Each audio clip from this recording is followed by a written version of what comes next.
This is Quarteron Reef. It's so small it doesn't show up on my world map. I had to draw in that dot. But let's take a closer look. It's about 9/100ths of a mile in size and rarely appears on large maps. This seemingly insignificant rock is part of a much larger story. Using Google Earth imaging, you can get a much better view of Quarteron Reef. A closer look shows advanced anti-aircraft guns and a closed-in weapon system.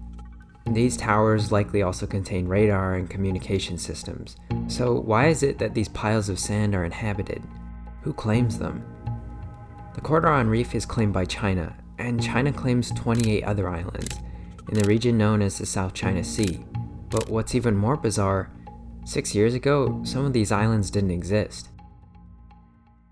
These are the Spratly Islands, a contested archipelago in the South China Sea. China and 5 other countries lay claim to the region.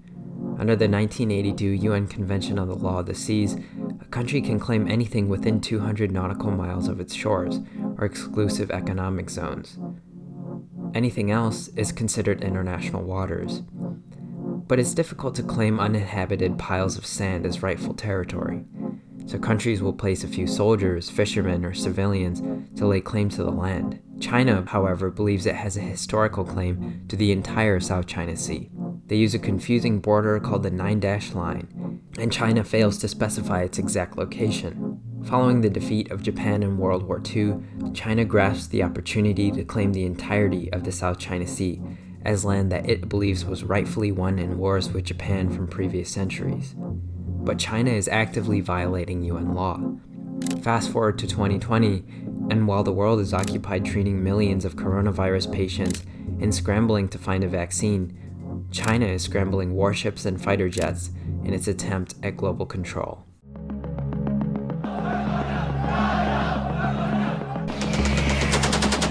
All day you will be safe. Alter your course. I believe that China's actions are provocative, it increases tensions, and it causes the nations in the region.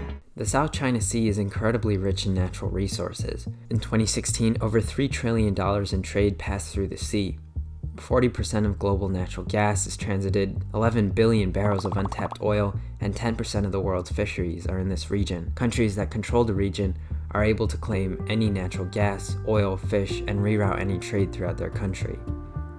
And China isn't passing up the opportunity. As of 2014, China started churning up sand and rock out of the seafloor to create artificial islands.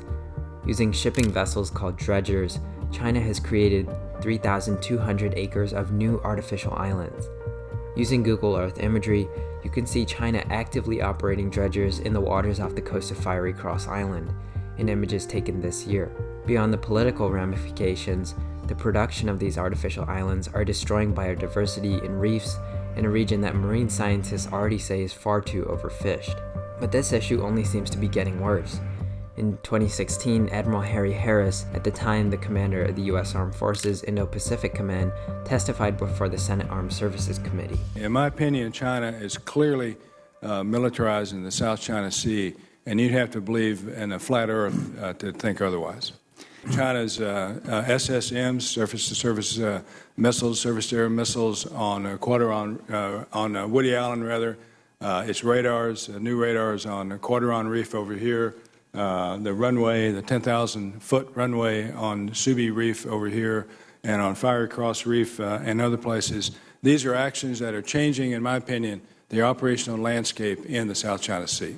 Harris's remarks are demonstrative of a need to check China's growing power in the region as it vies for regional control. And that brings us to the U.S. role. As the lone global superpower, the United States has taken it upon itself to exercise international law and run what are called Freedom of Navigation Operations, or FONOPs, to patrol the South China Sea and make sure international law is adhered to.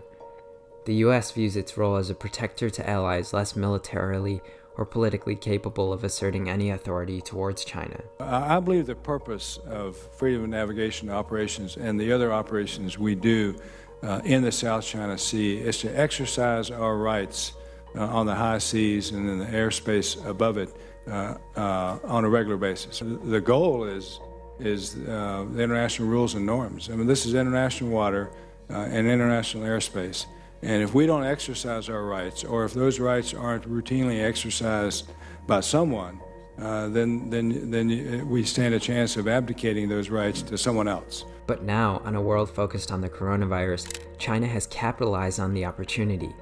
What's more, the same UN law that China is actively infringing on, the UNCLOS, it uses to support its claim for expelling US forces out of its EEZs, imposing fishing bans on regional neighbors, sinking fishing boats, and conducting various military exercises. Admiral Harris believes China's presence is purely hegemonic.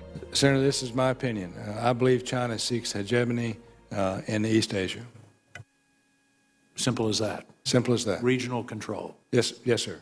China's attempts at regional control for the sake of dictating power in the region has seen them go so far as to declare an air identification zone over the South China Sea to monitor all air traffic, especially that of the United States. But no regional neighbor wants to pick a fight with China. Listen to Malaysia's Foreign Minister, Saifuddin Abdullah, pick his words very carefully when addressing the issue. There are things here and there that China seems to be doing that are seen by others, and especially people in this region, as quite intimidating. And I hope they can more or less de-escalate their way of doing things. China believes that a world occupied will allow them the chance to pick off smaller nations and gain land piece by piece. And so far it's working. In a world where the 24-hour news cycle revolves around the coronavirus, China's activity has largely gone unnoticed over the past few months. But pandemic or not, China has been playing dangerously for years, and the world seems to turn a blind eye. Whether it is their close ties to North Korea, active cyber warfare and data collection, expansion into Tibet, denial of Taiwan's sovereignty, meddling in Hong Kong's affairs, or large-scale economic expansion into Africa and East Asia, part of the Belt and Road Initiative.